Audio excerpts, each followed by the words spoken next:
Some viewers may find the following video disturbing. Viewer discretion is advised. Welcome everyone. Today we're going to be talking about the cheerleader from Singapore. Today we're going to be talking about the tragic life of Tristan Bailey.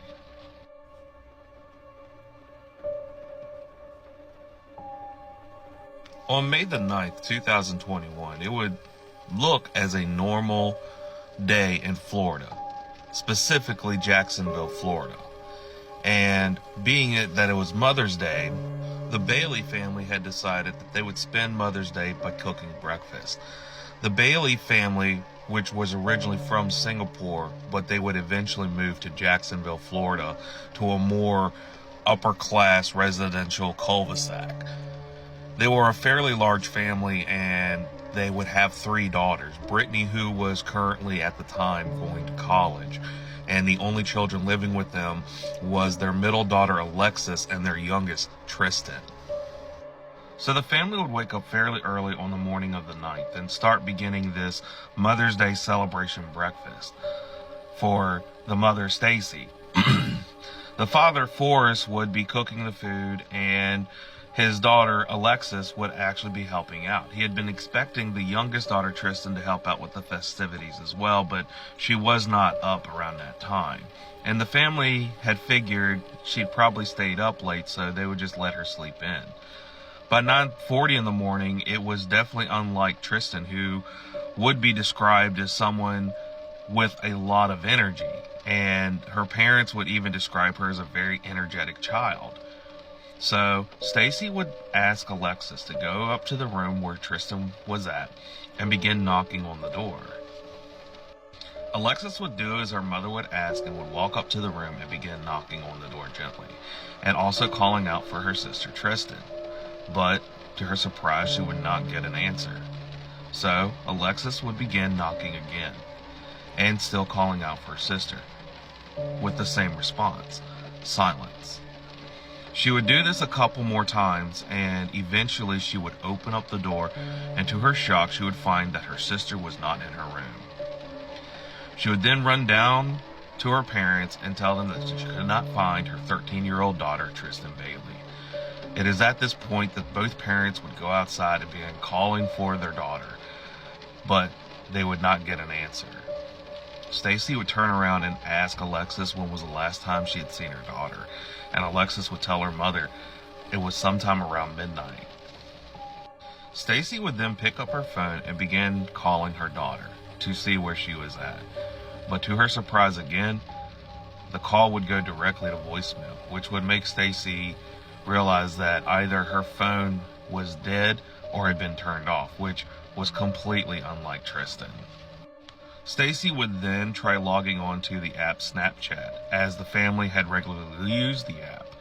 And to their amazement again, Tristan had completely logged out of Snapchat. Meanwhile, the father, Forrest, would quickly go on his phone, as they all had a family plan, and look for Tristan's phone through the iPhone app Find My Phone. And there, again, they would find that Tristan had turned off her location device on Find Her iPhone. Forrest would also go on his computer, as he had also had an app called Life 360, which is a tracker app that he would use to keep track of his children and the rest of his family. And again, when he had went on the app, he had realized that Tristan had turned off her location on that app as well.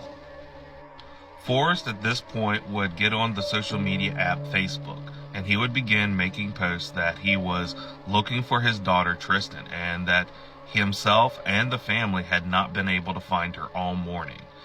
And he was trying to get like a search party going so that they could find his daughter.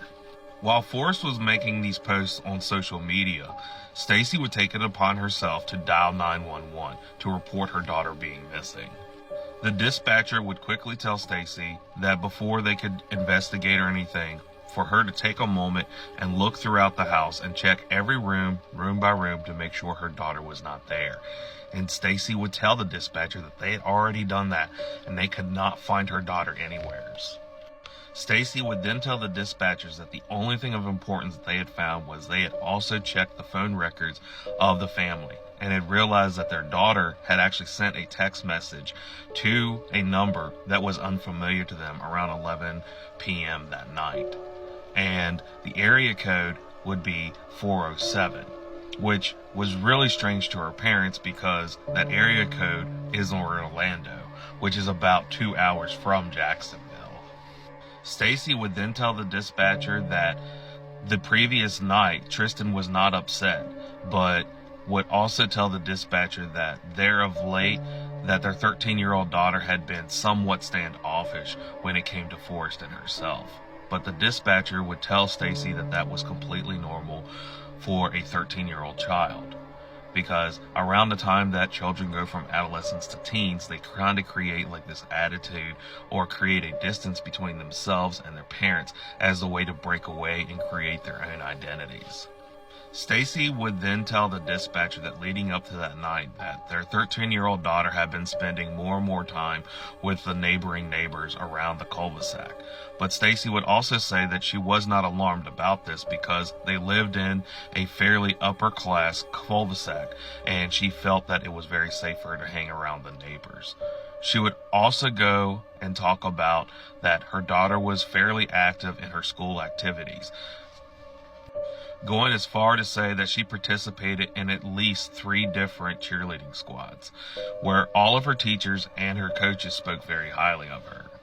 She would also say that her daughter was very active in the app Instagram, where she would talk to most of her classmates from school. She had also been fairly active in the app TikTok as well, where on her profile she would make various dancing videos with herself and her sisters. Stacy would then tell the dispatcher and recall her events over that weekend. And she would say that on Friday afternoon, she would take Tristan and drop her off with some friends at an event called Food Truck Fridays, but would say that she would pick her up around 8 and take her home. Stacy would then tell the dispatcher that on Saturday afternoon, Stacy would take Alexis and Tristan to a restaurant where they would be joined by their other daughter, Brittany, as she could not attend the Mother's Day festivities on that Sunday. So they decided to celebrate at this restaurant, where Stacy would say that the family would return home around 11:45 p.m. and would wake up to their daughter being missing. It is around this time that the dispatcher would send police officers over to the home of the Baileys. And there the police would try to gather as much information as they possibly could to help both Stacy and Forrest find their 13-year-old daughter.